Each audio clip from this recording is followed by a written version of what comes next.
ঝন্টু যখন এক্কেবারে ছেলে মানুষ, মানে কোলের ছেলে, তখন তার মায়ের শক্ত অসুখ করে। সেই জন্যে সে আহ্লাদে পিসির কোলে মানুষ হয়। আহ্লাদে পিসি ঝন্টুর বাবার দূর সম্পর্কের এক বোন। মাথায় একটু কেমন যেন ছিট আছে বলে শ্বশুরঘর করতে পারেনি। আবার কারণে অকারণে এলোমেলো আহ্লাদির মতো কথা বলে। সেই জন্যে তার নাম হয়েছে আহ্লাদি। বাড়ির ছেলে মেয়েদের সে তাই আহ্লাদি পিসি। মায়ের অসুখ থেকে সেই যে ঝন্টুকে সে কোলে তুলে নিলে, তারপরেই ছেলেটা ওর এমন নাওটা হয়ে গেল যে মায়ের অসুখ ভালো হলেও আহ্লাদি পিসি আর ওকে কোল থেকে নামাতে চায়নি। ঝন্টুও আহ্লাদি পিসি বললে এক্কেবারে অজ্ঞান। আহ্লাদি পিসি স্নান করিয়ে দেবে, খাইয়ে দেবে, জামা কাপড় পরিয়ে দেবে, আবার ঘুম পাড়িয়ে দেবে। পিসিকে না হলে ঝন্টুর এক মুহূর্তও চলে না। ঝন্টুর মাও সংসারের সাজ ঝামেলায় দিবারাত্রি জড়িয়ে থাকেন। তাই আহ্লাদি পিসির কোলে ছেলেকে ফেলে দিয়ে তারও সকল রকম নিশ্চিন্দি। আহ্লাদি পিসি মাছ খেতে বড় ভালোবাসে, বিশেষ করে শোল মাছ। ঝন্টু যখন একটু বড় হলো, সে পিসির জন্যে নানা রকম মাছ ধরে নিয়ে আসে। পিসি এক গাল হেসে বলে, ভাগ্যিস আমার ঝন্টু ছিল, তাই দুটো মাছ ভাত খেয়ে বাঁচি। বর্ষার সময় যখন দেশের নদী নালা ভরাট হয়ে আসে, নিজেদের পুকুরে জল পড়ে, ঝন্টু গভীর রাত্রে গিয়ে পোলো দিয়ে নানা জাতীয় মাছ ধরে নিয়ে আসে। বিশেষ করে আহ্লাদি পিসির জন্যে শোল মাছ যদি পায়, তবে তার মুখে আর হাসি ধরে না। আহ্লাদি পিসি ঝন্টুর বাবার সংসারেই থাকে বটে, তবে তার নিজেরও বেশ কিছু টাকা আছে। সেই টাকা আহ্লাদি পিসি যক্ষের মতো আগলে রাখে। শুধু ঝন্টুকে মাঝে মাঝে মিষ্টি কিনে খাওয়ায়।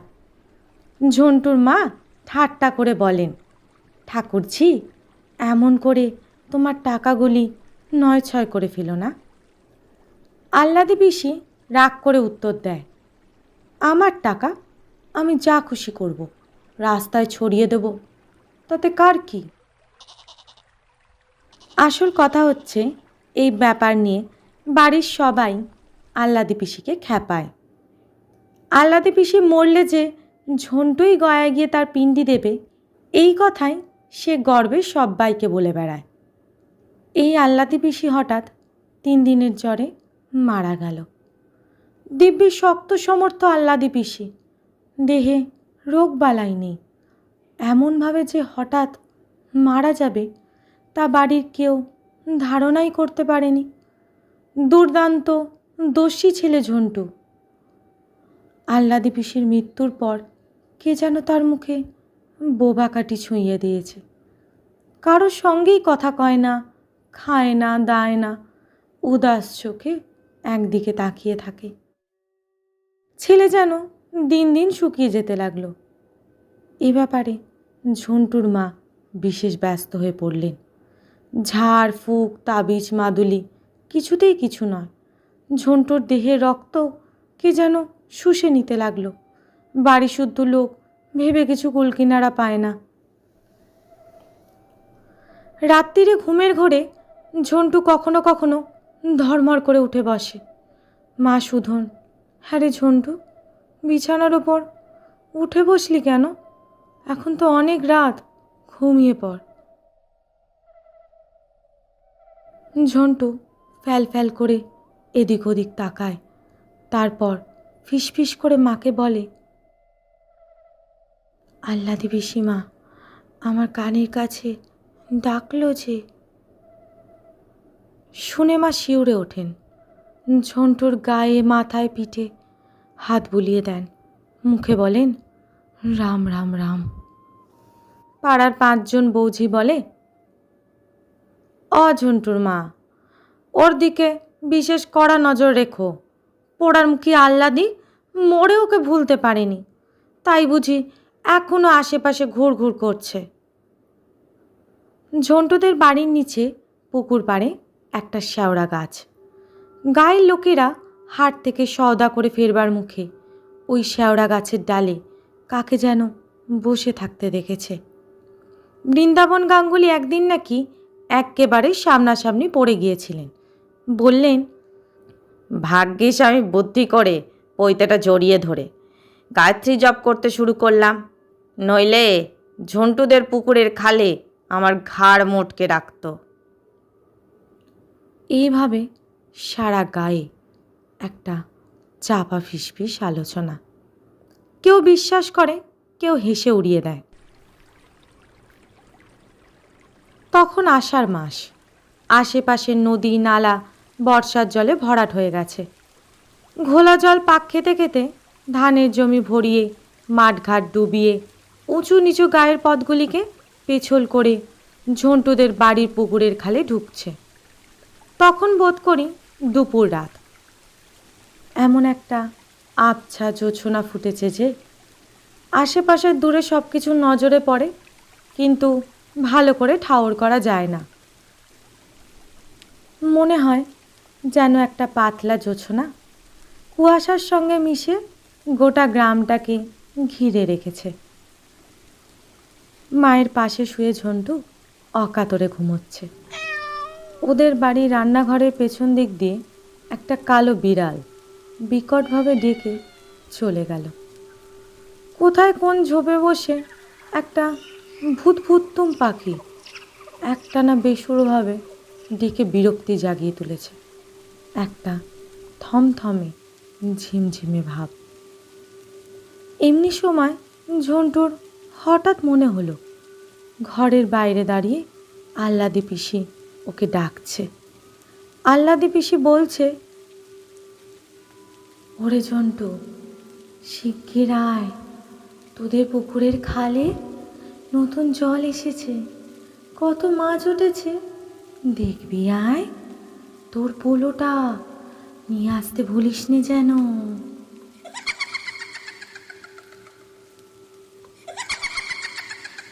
আচমকা ঝন্টুর ঘুমটা ভেঙে গেল। সে বিছানার ওপর উঠে বসল। আশেপাশে তাকিয়ে দেখলে সবাই অকাতরে ঘুমোচ্ছে। তার মায়ের ডান হাতটি তার গায়ের ওপর ছিল। আস্তে আস্তে হাতটা সে সরিয়ে রাখলে। আহ্লাদি পিসি বলেছে পোলো নিয়ে যেতে। মন্ত্রমুগ্ধের মতো ঝন্টু পাশের ঘরে ঢুকলো। ওইখানেই পোলো থাকে। বিড়ালের মতো খুব সাবধানে পা টিপে টিপে সে পোলো নিয়ে দরজা খুলে বাইরে বেরিয়ে এলো। কে যেন কানের কাছে বললে, দরজাটা ভেজিয়ে দে ঝন্টু, নইলে ওরা জেগে উঠবে।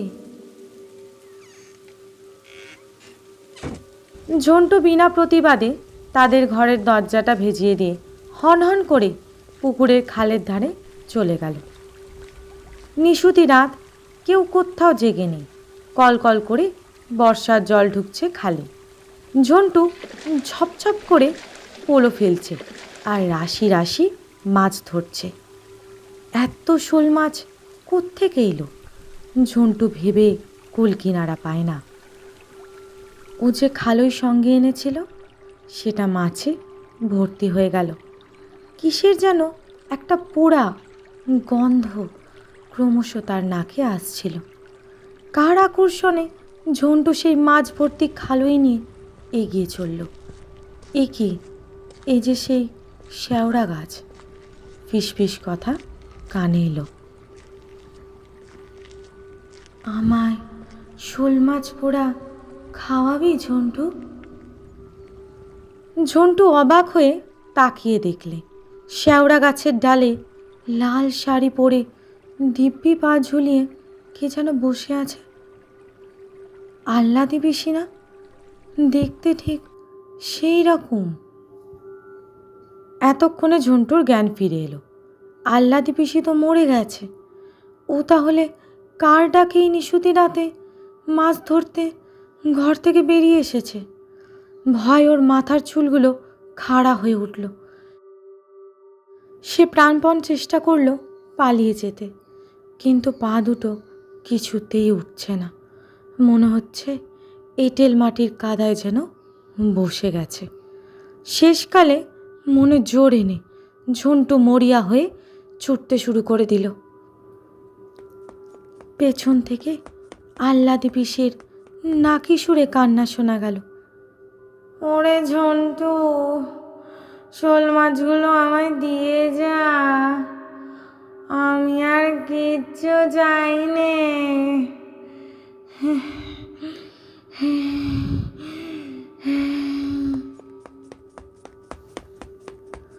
যত আহ্লাদি পিসির কথা কানে আসে ঝন্টু তত ছোটে। হঠাৎ সে দেখলে একটা বিরাট লম্বা হাত শেওড়া গাছের ওদিক থেকে এসে তার হাতের মাছের খালই ছিনিয়ে নিয়ে গেল। একটা আর্তনাদ করে ঝন্টু সেইখানেই অজ্ঞান হয়ে পড়ে গেল। তার চিৎকার শুনে বাড়ি থেকে লোকজন এসে যখন পৌঁছলো, তখন ওর মুখ দিয়ে গ্যাজলা বেরোচ্ছে। অনেক ভূত তাড়ানো রোজা, বহু মন্তর, রাশি রাশি তাবিজ, কবচ, মাদুলি, কিছুতে কিছু না। ঝন্টু অসাড় হয়ে পড়ে থাকে, ডাকলে সাড়া দেয় না।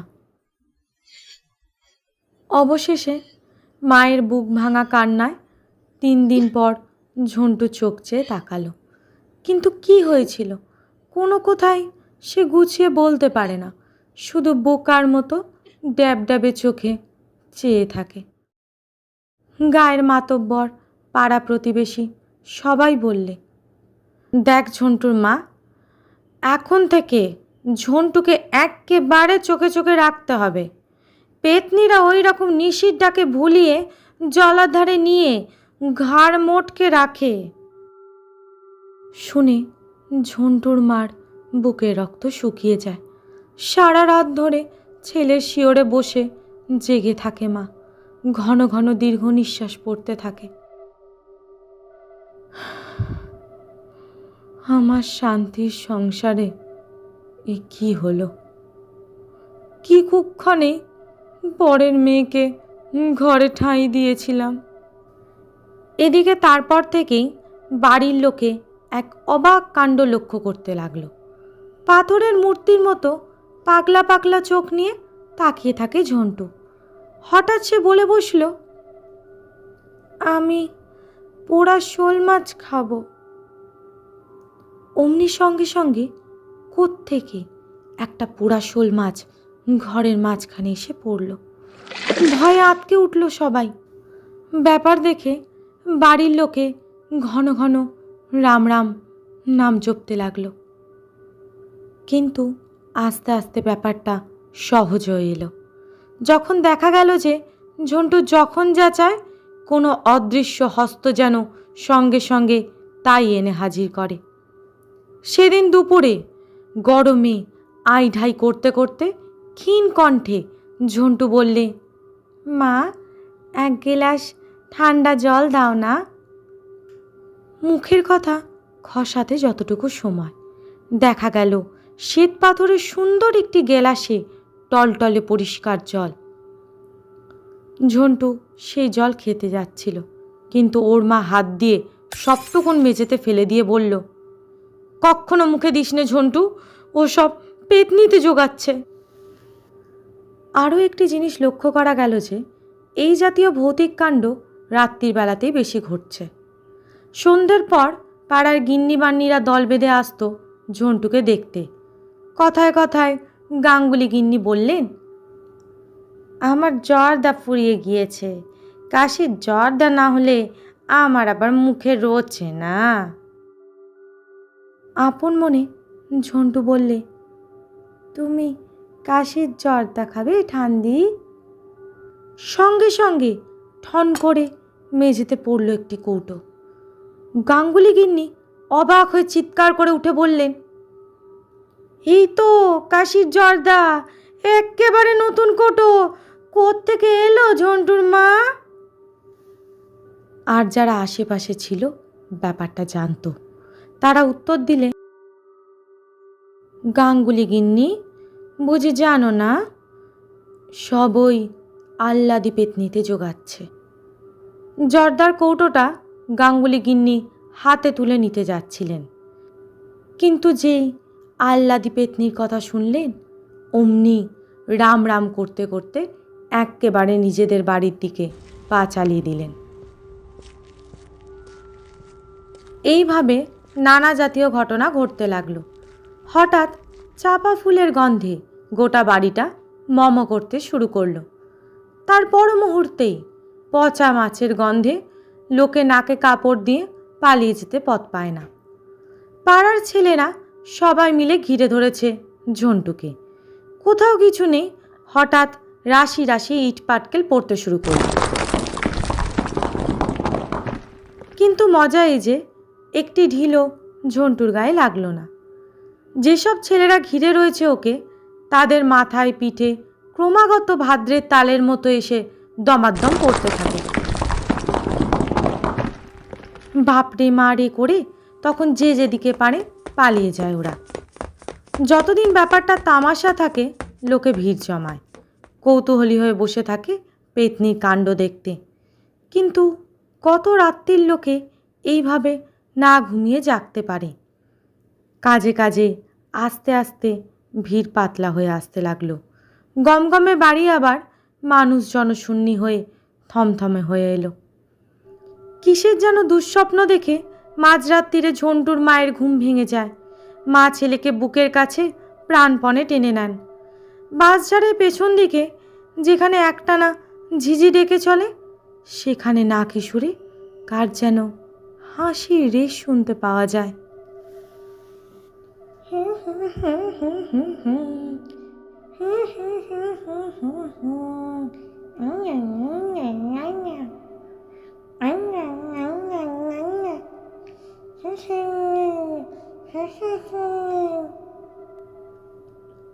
মা চমকে ওঠেন, ছেলের মাথায় হাত রেখে সারা রাত ধরে দুর্গা নাম জপ করতে থাকেন।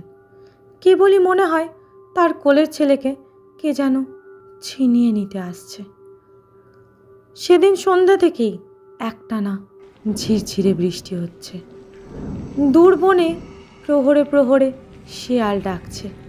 মনে হচ্ছে যেন ওরাও খুব ভয় পেয়েছে।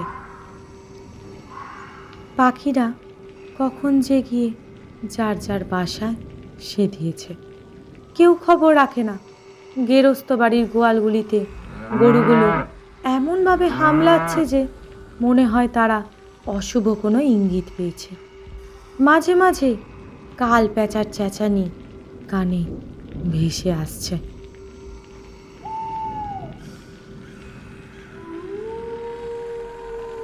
শ্মশানের দিক থেকে একটা শো শো হাওয়া গায়ের বুক চিরে উত্তর অঞ্চলের জলাভূমির ওপর দিয়ে বইছে। মনে হচ্ছে কোনো প্রেতিনী বুঝি নিঃশ্বাস ফেলছে। গায়ের পথে আজ একটিও লোক নেই। কোনো বাড়িতে একটি ছোট ছেলেও কেঁদে উঠছে না। মনে হচ্ছে রুদ্ধ আতঙ্কে সবাই প্রহর গণনা করছে। ঝন্টুদের বাড়িতে আজ সবাইকে কি কাল ঘুমে পেয়েছে কে জানে। সন্ধেবেলা উনুনে আগুন পড়েনি। বামন দিদি ঘুঁটি আর কয়লা সাজাতে গিয়ে সেইখানেই ঘুমিয়ে পড়েছে। বাইরের ঘরে বাড়ির কর্তারা সন্ধে থেকেই দাবা পাশা খেলতে বসেন। তাদের চিৎকারে 10টা আশেপাশে বাড়ির লোকে ঘুমোতে পারে না। আজ আঁধার ঘনিয়ে আসবার সঙ্গে সঙ্গেই দাবার ছক এক পাশে সরিয়ে রেখে সবাই ফরাসের ওপর কেউ চিত, কেউ উপর হয়ে পড়ে অঘরে নাক ডাকিয়ে ঘুমোচ্ছে। ঝড় ঝড় ঝড় অবিশ্রান্ত বর্ষণ চলছে। তারই একটানা শব্দের সঙ্গে তাল বজায় রেখে খানা ডোবায় ব্যাঙেরা আসর জমিয়ে তুলেছে। আকাশের সমস্ত তারা মেঘে মেঘে ঢাকা পড়েছে। মাথার ওপর কালপুরুষ একটা সাংঘাতিক কিছু ঘটবে বলে বুঝি এক চোখে দম বন্ধ করে প্রহর গণনা করছে। মায়ের পাশে শুয়ে অকাতরে ঘুমোচ্ছে ঝন্টু। এমন ঘুম যে দেখে মনে হয় ওর দেহে বুঝি প্রাণ নেই। আকাশের বৃষ্টি, ঝোড়ো হাওয়া, ঝিঝির ডাক, ব্যাঙের শব্দ, প্যাঁচার চেঁচানি আর কালপুরুষের নীরব ইঙ্গিত ওকে যেন এমনভাবে ঘুম পাড়িয়েছে যে সে ঘুম আর ভাঙবে না। কিন্তু হঠাৎ বেড়ার পাশে কার ফিসফিসে কথা শোনা গেল। ঝন্টু, ঝন্টু, উঠে আয়, জলার ধারে আজ মাছ থই থই করছে। ঝন্টু এক মুহূর্তে সচকিত হয়ে ওঠে। আবার সেই ফিসফিসে আহ্বান ভেসে এলো। উদাস দৃষ্টিতে ঝন্টু উঠে বসল। কার ডাক, কোথায় যেতে হবে কিচ্ছু জানে না। তবু সে মায়ের কোল ছেড়ে দাঁড়ালো পাগলের মতো।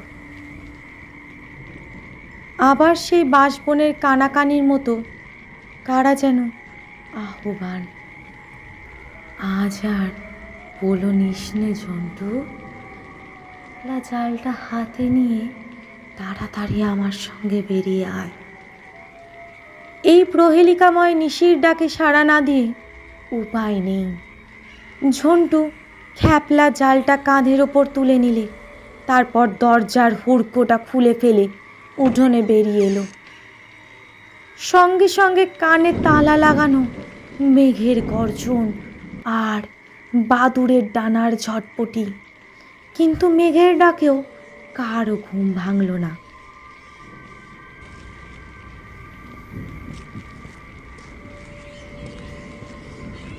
ছায়ামূর্তির হাতছানিতে ঝন্টু জলার দিকে এগিয়ে যায়।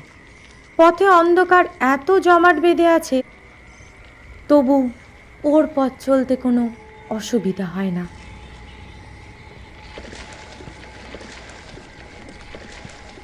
ওই যে ওইখানে কত মাছ খাই মারছে, তুই দেখতে পারছিস নে ঝন্টু? এগিয়ে যা, ছুঁড়ে দে খ্যাপলা জাল। অশরীরীর নির্দেশ শুনে ঝন্টু একেবারে জলার মধ্যে পা চালিয়ে দিলে। তারপর কচুরিপানার দামের মধ্যে তার দেহটা যে কোথায় তলিয়ে গেল সারা গায়ের কেউ জানতে পারল না। শুধু ঝন্টুদের বাড়ি কালো বেড়ালটা ওর মায়ের দরজার কাছে কেঁদে কেঁদে ফিরতে লাগলো। মায়ের কাল ঘুম তবু ভাঙল না। পরদিন জেলেরা যখন ঝন্টুর মৃতদেহটা জালে টেনে তুললে, সারা গায়ের লোক এক্কেবারে হুমড়ি খেয়ে পড়ল। গায়ের একজন বর্ষিয়ান মহিলা কপাল চাপড়ে বললেন, আহ্লাদি পোড়ার মুখী পেতনি হয়েও ওকে ভুলতে পারেনি, তাই তো রাহু হয়ে ঝন্টুকে কোলে টেনে নিলে। বহু বছর হয়ে গেছে, এখনো গায়ের লোকেরা একটু বেশি রাত্রিরে জলার ধার দিয়ে যেতে ভয় পায়। শেষ রাত্রিরের দিকে কে যেন ওখানে কেঁদে কেঁদে এলো চুল উড়িয়ে বুক চাপড়িয়ে ছুটোছুটি করে। সমাপ্ত।